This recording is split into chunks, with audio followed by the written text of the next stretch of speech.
vamos abrir a nossa Bíblia no livro de Ruth, capítulo 3, versículo 16.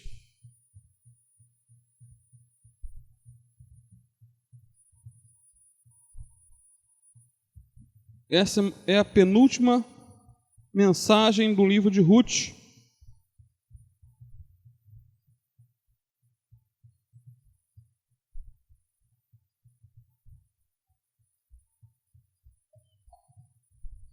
Três, 16 a 18, e vamos seguir até o capítulo 4, versículo 6.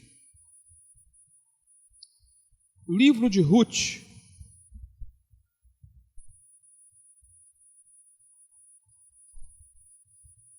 Amém? Tem gente perdida aí.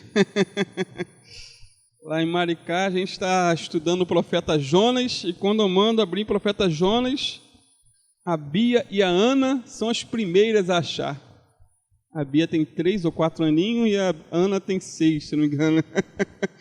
Quando eu vejo, já está até no mapa já da rota de fuga de Jonas para Tarsis em vez de ir para Nínive.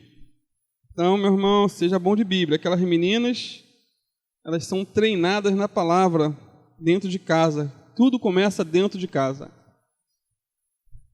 Ruth 3,16 diz assim: quando Ruth voltou à sua sogra, esta lhe perguntou: como foi, minha filha? Ruth lhe contou tudo o que Boaz tinha feito e acrescentou: ele me deu estas 6 medidas de cevada, dizendo: não volte para sua sogra de mãos vazias. Disse então Noemi: agora espere, minha filha, até saber o que acontecerá. Sem dúvida, aquele homem não descansará enquanto não resolver essa questão hoje mesmo. Capítulo 4, versículo 1.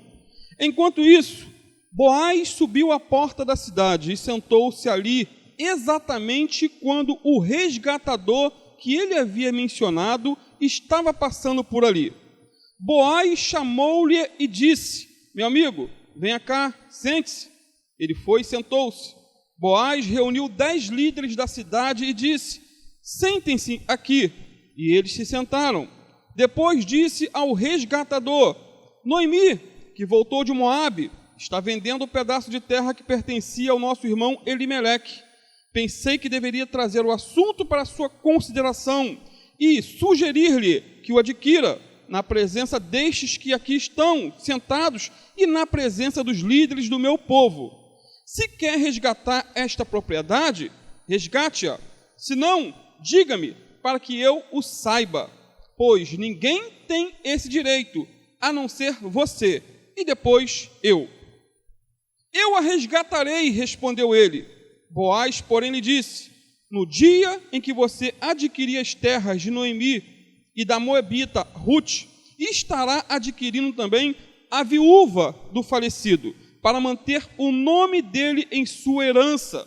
Diante disso, o resgatador respondeu: nesse caso, não poderei resgatá-la, pois poria em risco a minha propriedade. Resgata-a você mesmo. Eu não poderei fazê-lo. Amém? Oremos. Pai, essa é a tua palavra. Fala conosco, Senhor. Ministra individualmente na vida de cada um, para a glória do teu santo e bendito nome. Amém. Os irmãos podem sentar-se, fiquem à vontade, só não pode dormir. Esse calor não dá nem para dormir, né? Botar um ar-condicionado aqui, pastor Júlio, aí, vai ter um cara de gente tirando a soneca. O sangue de Jesus tem poder. Amados, Boaz foi com certeza um homem de valor, e temos falado sobre isso ao longo dos meses. Um homem de valor, ele era íntegro, generoso, um homem justo, um homem de palavra, um homem verdadeiro. Na última mensagem, falamos um pouco sobre a integridade de Boaz.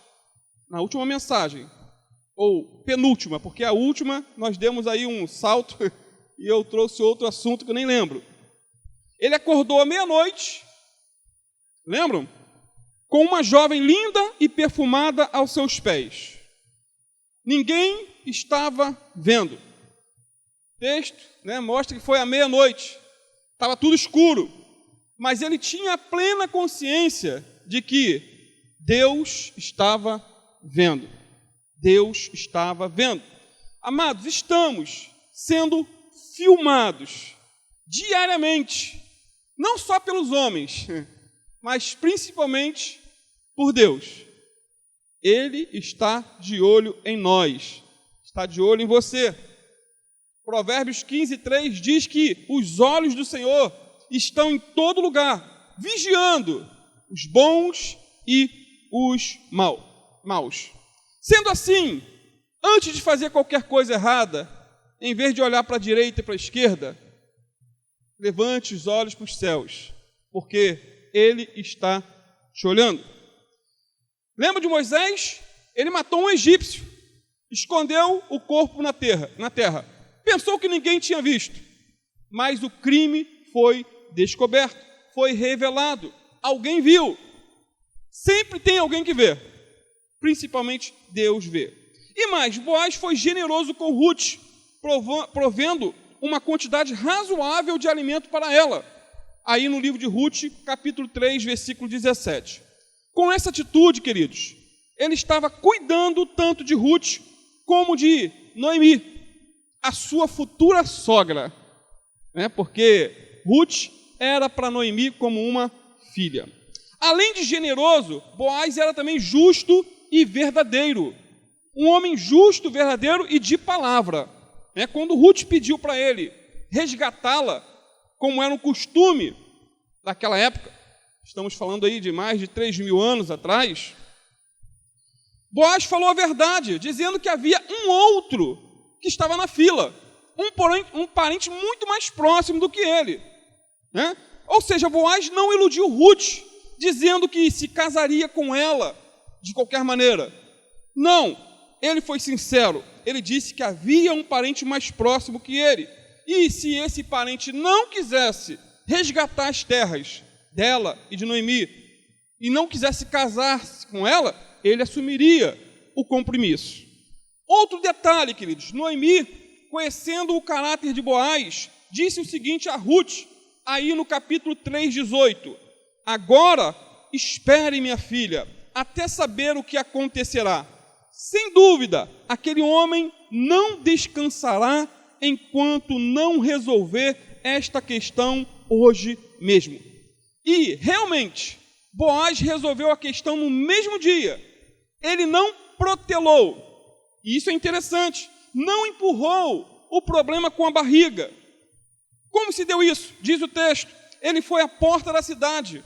E exatamente quando ali chegou, o resgatador também apareceu.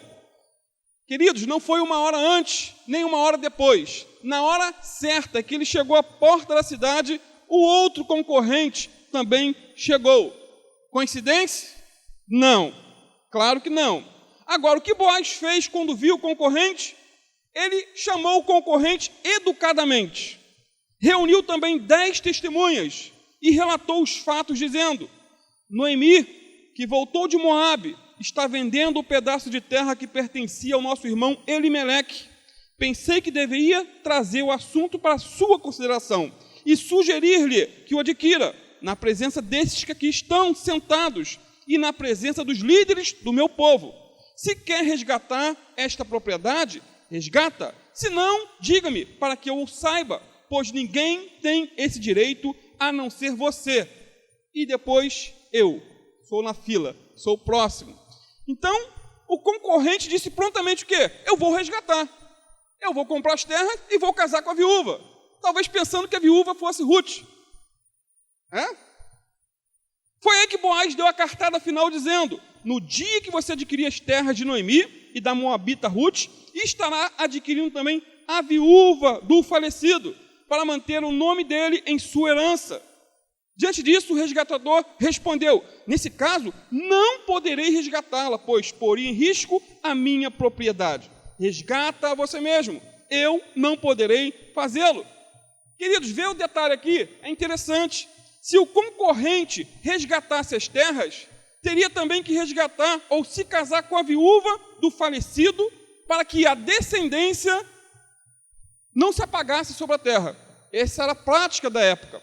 O interessante é que Boaz não disse explicitamente com qual das viúvas o concorrente iria casar. Não especificou se era com Ruth ou se era com Noemi. Até porque tanto Ruth como Noemi eram viúvas e já não tinham filhos. E Boaz citou o nome das duas viúvas juntas e disse ao concorrente que ele teria que se casar com a viúva do falecido. Eu penso que, nas entrelinhas, o concorrente de Boaz entendeu que iria ter que casar com a Noemi, uma senhora idosa. Aí ele disse, estou fora, sem condições, para mim não dá, compra você as terras e casa-se com a viúva. Eu já estou velho, eu vou casar com uma senhora de idade? Eu pensei que era jovenzinha, Ruth. Boaz prontamente, então, casa-se, aceita, né, a proposta rejeitada pelo concorrente, casa-se com a Ruth, compra as terras, e essa é a história, queridos, no seu contexto. Esses são os fatos. Por quê? É preciso, mais do que pregar, ler e explicar o texto. Um texto que eu li, difícil. Pregar o livro de Ruth não é fácil. Agora, o que essa história que eu acabei de falar para vocês, contar, resumir, tem a nos ensinar? Formulando melhor a pergunta, o que podemos aprender de útil com essa linda história de amor? Inclusive, o livro de Ruth é chamado, né, de uma linda história de amor. E eu concordo com isso plenamente. Primeiro, eu aprendo que a generosidade é uma virtude que precisamos cativar, praticar e aprender. A generosidade é uma virtude que precisamos praticar, aprender e cultivar. Uma das marcas desse homem chamado Boaz era a sua generosidade espontânea, sem interesses, sem segundas intenções.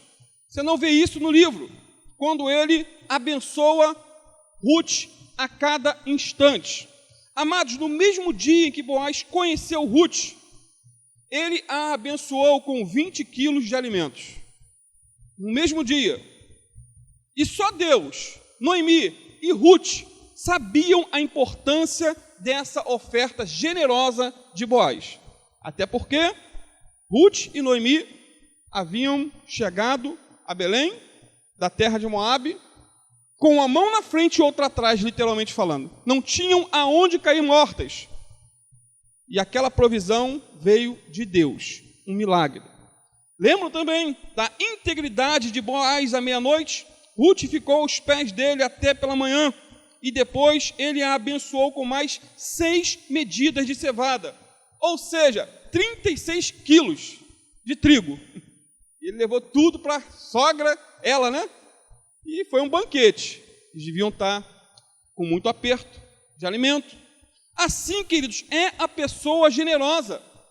Ela vê a necessidade do outro e não espera pelo pedido de socorro, mas põe a mão no bolso e ajuda.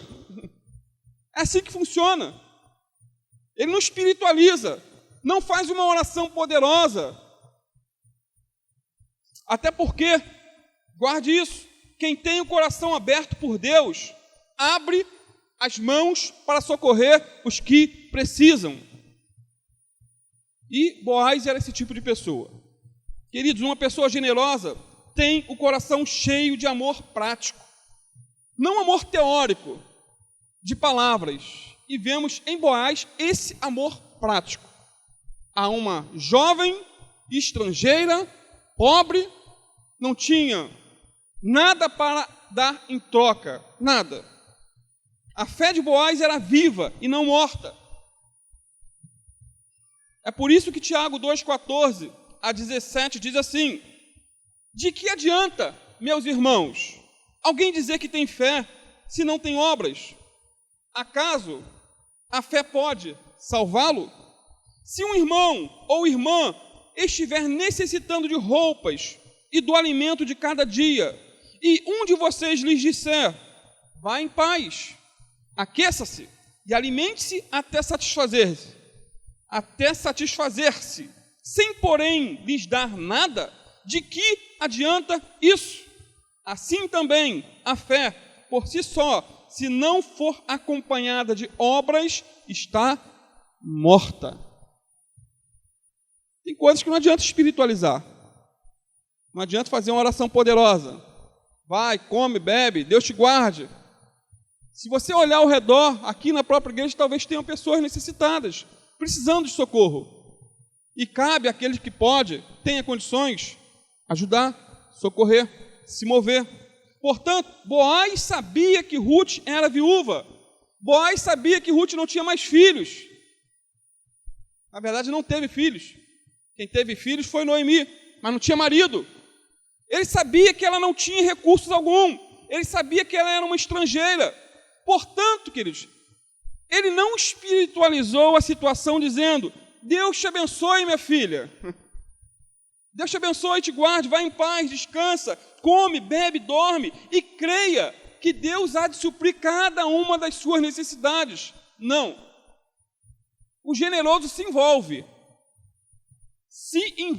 na situação para amenizar a crise que o outro está passando. Boaz não era um mão de vaca. Boaz não era um Nonô Correia. Da antiga sabe quem era o Nonô Correia. Boaz era um homem generoso. É por isso que 1 João 3, 16 a 18 nos confronta. A mim e a você dizendo, nisto conhecemos o amor, ou o que é o amor. Jesus Cristo deu a sua vida por nós e devemos dar a vida por nossos irmãos. Se alguém tiver recursos materiais e vendo seu irmão em necessidade, não se compadecer dele, como pode permanecer nele o amor de Deus?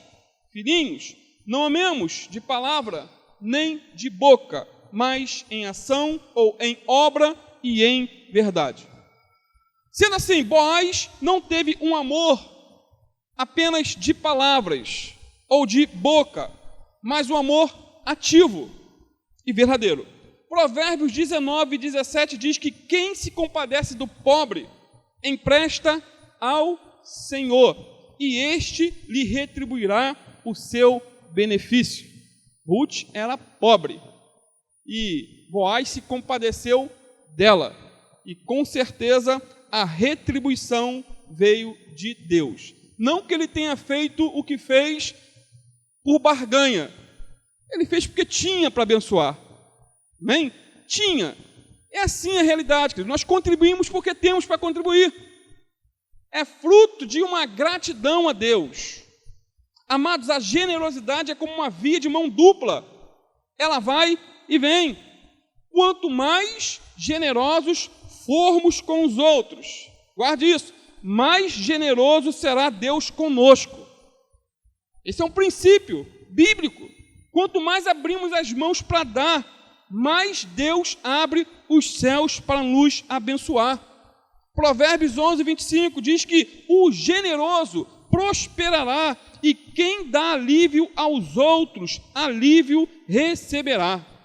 E digo mais, generosidade não é só uma questão de dar dinheiro, ou comida, ou agasalho, ou mantimento para quem está precisando. Não se limita somente a isso.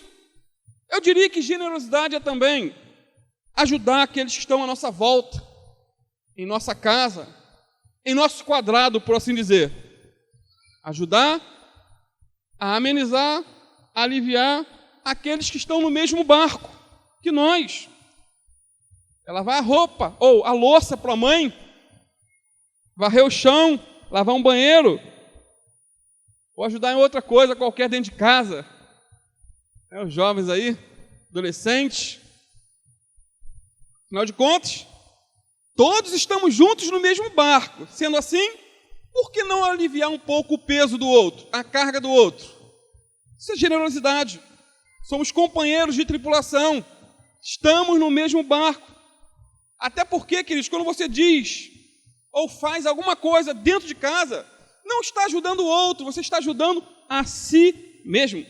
Você mora ali e precisa compartilhar, não só do alimento, dos momentos bons, mas também dos compromissos, das responsabilidades. Falo isso de cara grande, porque desde a minha juventude eu sempre arrumei casa, lavei louça, lavei banheiro e não deixo de fazer até os dias de hoje para amenizar, aliviar um pouco a carga da minha esposa. E mais, queridos, o generoso, já que estamos falando de generosidade, ele contribui financeiramente com a sua igreja. Contribui. Sim, ele entende que os recursos que tem é de Deus e que ele é apenas um administrador dos bens de seu Senhor. Somente administra, somente distribui, conforme o Espírito Santo toca no coração dele. Porque Deus ama quem dá com alegria. Detalhe, queridos, o generoso geralmente não é o mais abastado. Na verdade, a obra de Deus, ao longo dos séculos, tem sido mantida por pessoas simples, por assalariados, e não por empresários, não por políticos. E graças a Deus por isso. Isso me faz lembrar de uma grande recessão que aconteceu na Coreia do Sul. Uma grande recessão. O pastor Paul Yang-cho havia dado início a uma construção gigantesca para uma igreja de milhares de membros. Só que por conta dessa recessão, as dívidas se acumularam e as duplicatas começaram a se empilhar em seu gabinete pastoral. E ele ficou desesperado. Não contava com aquela crise. E o pastor conclamou a igreja a orar, a jejuar e também a contribuir. Oração, jejum e contribuição. O povo se mobilizou. O povo se envolveu com aquele compromisso. Foi aí que uma senhora de 80 anos se aproximou do pastor com uma tigela de arroz, um par de varinhas para tomar as refeições e uma colher velha. Então, quem tem acompanhado aí os doramas da vida, sabe que é a cultura coreana. Tigela, duas varinhas, uma colher. E ela disse: pastor, eu quero fazer alguma coisa também. Eu quero ajudar, mas não tenho dinheiro algum, senão essa pequena tigela. A minha pensão é curta, só dá para me sobreviver. E eu não tenho mais nada. É só isso que possuo. Esta velha tigela, essas duas varinhas e essa colher velha. Quero oferecer tudo para a obra do Senhor, para ajudar alguém em algum lugar a saber acerca da verdade da vida eterna na pessoa de Jesus. Eu quero doar, pastor. Eu quero ajudar. Portanto, pastor, resolvi que posso comer com os dedos no lugar da varinha e posso usar cartolina no lugar da tigela. O pastor ficou tão comovido, queridos, com aquela situação, com aquela história, com aquela dedicação daquela senhora de 80 anos, disse: vovó, realmente eu não posso aceitar isso da sua parte. É demais, eu a conheço e sei que esses objetos são as únicas peças que você tem dentro de casa para você se alimentar, para usar para suas refeições. Você precisa desses objetos, são fundamentais. Vovó, aqui na igreja tem pessoas com jogos de talheres e tigelas só para o domingo, e um para cada dia da semana. Mas isso é tudo que a senhora tem. Então aquela vovozinha de 80 anos começou a chorar e disse: pastor, você deve aceitar. Se Jesus estivesse aqui, ele aceitaria essa oferta. Sei que não é uma contribuição muito útil, mas é tudo que tenho e quero oferecer alguma coisa. Naquele momento, queridos, um negociante se colocou em pé, chorando, estava no culto e disse: pastor, quero comprar esses 3 objetos. Sabe por quanto ele comprou? Uma tigela velha, 2 varinhas e uma colher? $30.000. $30.000. E a partir dali, toda a igreja se mobilizou com oração, jejum e contribuição. E eles saíram da crise financeira em meio a uma recessão terrível que a Coreia do Sul passou. O pastor Paul Yang-cho morreu, sim, mas a igreja está lá, construída na Coreia do Sul, e é a maior igreja cristã do mundo. Mas começou tudo com uma senhora de 80 anos que não tinha muito para ofertar. Então Deus não vê a quantidade, queridos, mas a qualidade. O coração do contribuinte para a glória de Deus. Portanto, a contribuição não é um favor que fazemos às pessoas, mas uma graça que recebemos de Deus. É graça, é misericórdia. É um privilégio, na verdade, sermos cooperadores da obra de Deus. Cooperadores. Quando abrimos a mão para ofertar, queridos, estamos investindo em nós mesmos e semeando em nosso próprio campo, para a glória de Deus. Quando abrimos a mão para contribuir, Deus repreende o devorador e multiplica as nossas sementes, como diz 2 Coríntios 9, versículos 6 e 7. Lembre-se, diz Paulo, aquele que semeia pouco também colherá pouco, e aquele que semeia com fartura também colherá fartamente. Cada um dê conforme determinou em seu coração, não com pesar ou por obrigação, pois Deus ama quem dá com alegria. Você crê nisso? Deus ama quem dá com alegria, não com tristeza, não com barganha. Eu vou dar 100 para ganhar 1000. Não sai disso. Dê de coração, com amor. Segundo, essa linda história de amor, eu aprendo que esperar não é fácil. Esperar é complicado. Ninguém gosta, mas é necessário. Necessário. No versículo 18, Noemi disse a Ruth o seguinte: agora espere, minha filha, até saber o que acontecerá. Sem dúvida, aquele homem não descansará enquanto não resolver essa questão hoje mesmo. Irmãos, Ruth queria e precisava, necessitava urgentemente de um casamento para ontem. Mas sua sogra lhe disse: espera, espera. Ela precisava de uma solução urgente, mas Noemi disse: espera. Sendo assim, seria um desperdício de energia Ruth ficar roendo as unhas, ansiosa, angustiada. Seria desperdício de pensamento ficar imaginando como seria a conversa de Boaz com o concorrente. Perdeu o sono por conta disso. Amados, Ruth teve que esperar até Boaz resolver aquele BO, aquele problema. Ele deu a palavra, ele falou: eu vou resolver, mas ela teve que esperar. Não adiantava nada ela ficar acordada, ansiosa e angustiada. Era só uma questão de tempo e tudo se resolveria. Sendo assim, Ruth teria que esperar e teria que esperar um pouquinho mais. Inclusive, tem um hino antigo do Renascer Praise que diz: é só esperar acontecer, é só continuar e não deixar que as lágrimas inundem o olhar. Amados, uma das maiores dificuldades do ser humano, e a minha também, é esperar. Hoje em dia estamos no mundo de tudo muito rápido, muito corrido, né? Nossa paciência hoje é curta. Queremos que tudo aconteça do nosso jeito e no nosso tempo. As coisas são para ontem. Para ontem.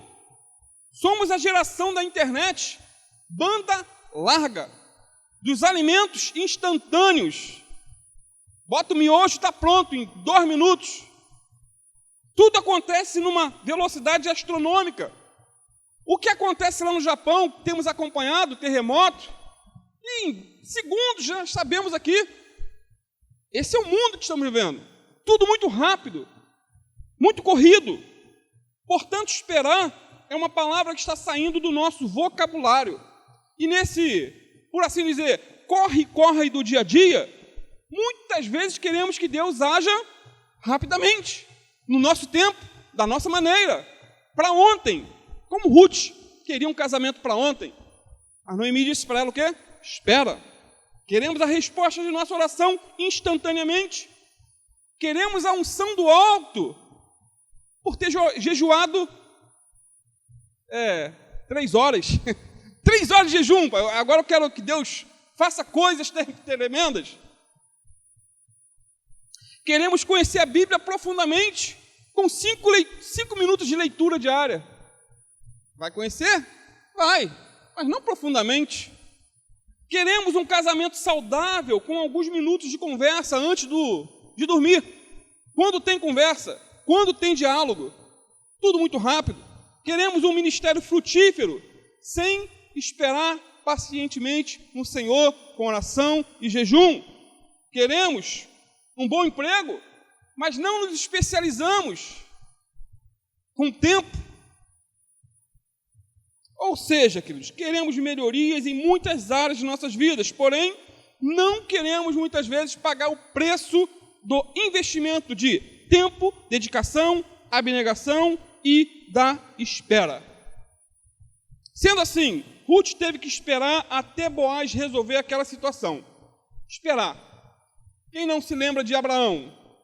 O homenzinho impaciente, né? Ele recebeu a promessa de um filho quando tinha 75 anos. E ele teve que esperar o cumprimento dessa promessa por 25 anos. Abraão esperou contra a esperança. E no tempo certo, Deus cumpriu o que lhe havia prometido. E eu te pergunto nessa noite, há quanto tempo você espera, talvez, seu filho ou filha voltar para casa? Não sei. Há quanto tempo você espera a conversão de seus filhos, de seu esposo, seus vizinhos, ou por alguma pessoa que você tem orado insistentemente? Há quanto tempo você talvez espera a paz em seu lar? Há quanto tempo você espera reconciliação com aquela pessoa que está brigada com você, que te angustia a alma? Há quanto tempo você espera a cura do seu corpo? Talvez a cura da alma também, que doença não é só no corpo. Tem mais pessoas doentes da alma do que do corpo, hoje em dia. Há quanto tempo você espera uma restauração em seu casamento? Eu posso dizer, espere mais um pouquinho, meu amado, que no tempo certo Deus há de agir. Ele é um Deus fiel. Portanto, é como se Noemi cantasse para Ruth um hino muito antigo, do Melo Swift. Eu gosto muito. Espera só mais um pouquinho. Espera só mais um pouquinho. Se a bênção está demorando, espera só mais um pouquinho. Aí tem outro refrão. Você só vive reclamando da bênção que está demorando.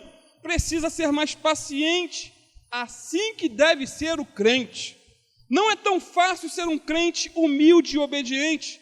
Prossiga, enfrente seu caminho, espere só mais um pouquinho. Não fique assim desanimado. O anjo está ao seu lado. Você nunca está sozinho. Espere só mais um pouquinho. Portanto, espere.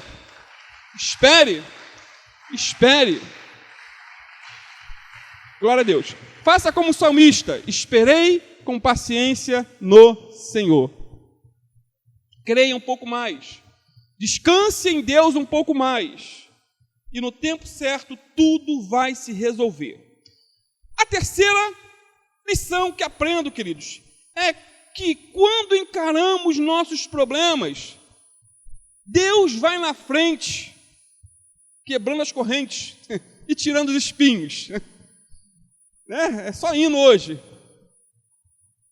Ruth 4:1 diz que Boaz subiu à porta da cidade e sentou-se. Não é isso? No exato momento, o resgatador que ele havia mencionado estava passando por ali. Ou seja, Boaz tinha um problema a resolver. Ele deu a palavra que ia resolver.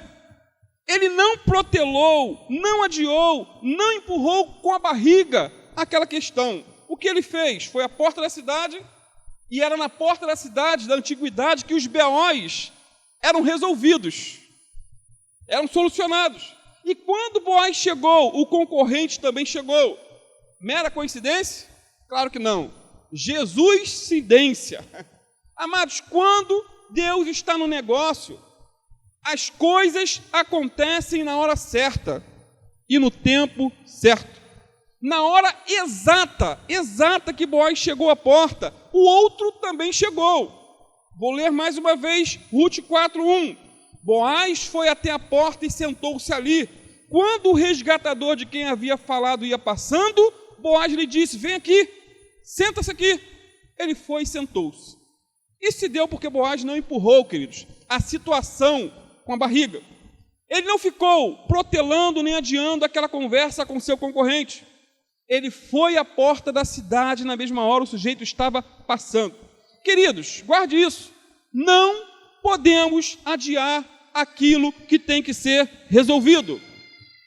Não podemos protelar, empurrar com a barriga. Não podemos deixar para amanhã o que pode ser feito hoje, ou o que precisa ser feito hoje. Tem gente que faz assim, empurra com a barriga. Não podemos e nem devemos empurrar com a barriga uma crise conjugal, por exemplo. Não, queridos, resolva, encare o problema de frente.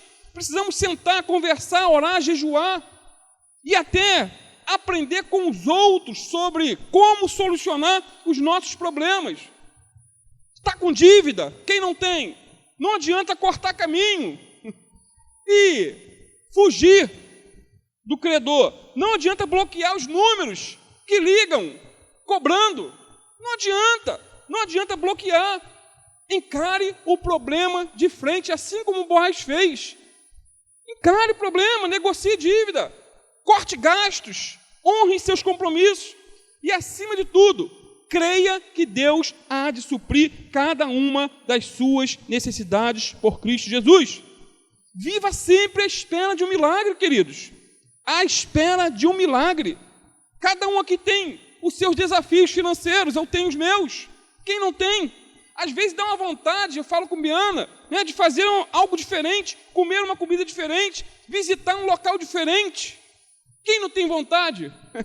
Mas quando penso nos compromissos que eu tenho, nas responsabilidades, fico só na vontade.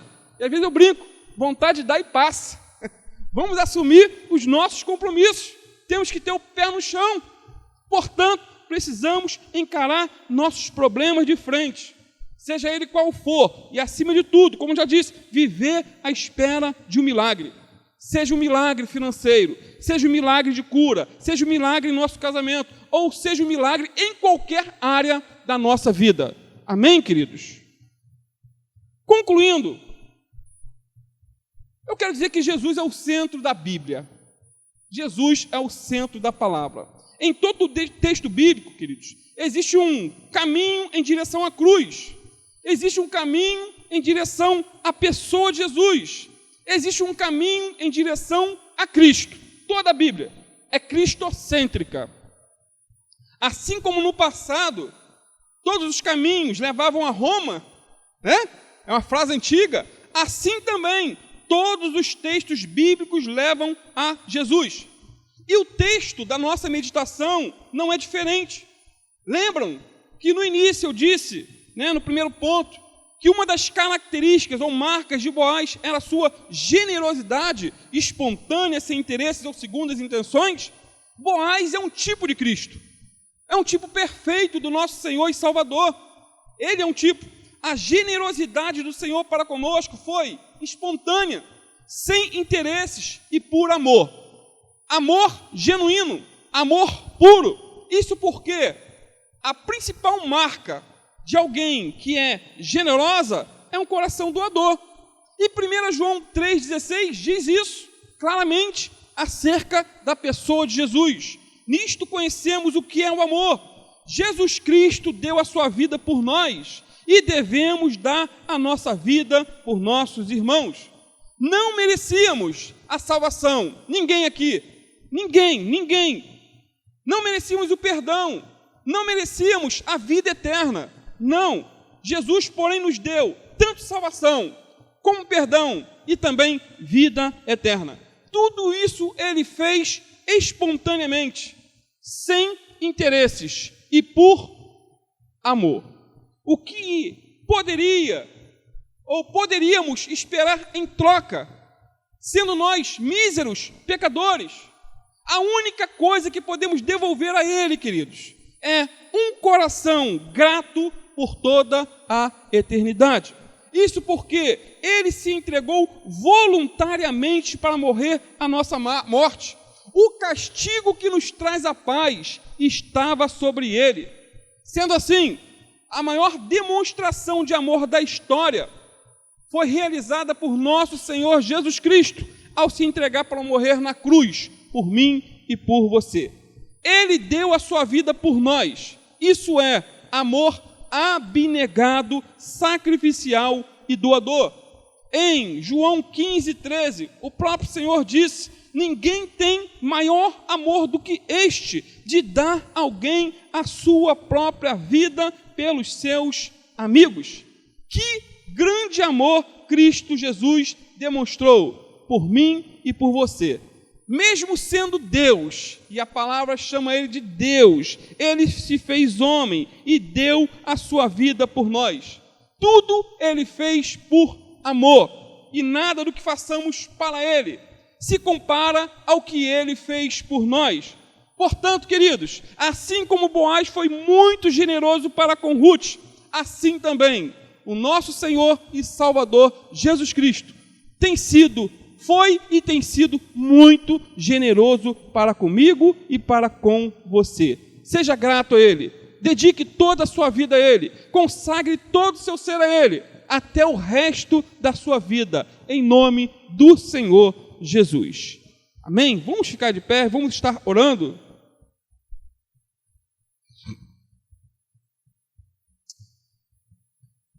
Santo Deus, te adoramos, te louvamos, Pai, por esse texto tão rico, Pai, por tantas lições que também poderíamos ter tirado, mas abordamos aquilo que o Senhor tocou no nosso coração.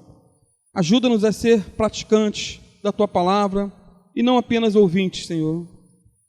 Pai, que a generosidade realmente nasça em nosso coração por obra do Teu Santo Espírito. Que possamos aprender, Senhor, a arte de esperar também, esperar, aguardar pacientemente no Senhor o tempo certo, Pai. Ajuda-nos também a não ficar empurrando os problemas, Senhor, com a barriga, mas encará-los de frente, resolver nossos B.O.s, Senhor, seja com quem for, para a Tua glória. Ajuda-nos, Senhor, carecemos de Ti, precisamos do poder do alto para praticar a Tua palavra. Não queremos ser meros ouvintes, mas queremos ser praticantes. Queremos construir, Senhor, a nossa casa sobre a rocha e não sobre a areia movediça, Pai. Toma nossas vidas, toma nossa noite, renova nossas forças e ao ir para os nossos lares, Pai, que possamos ir com essa palavra no coração e com a predisposição também de praticá-la para a glória do Teu nome. Fica conosco, Pai, abençoa-nos, em nome do Teu Filho Jesus. Amém, queridos?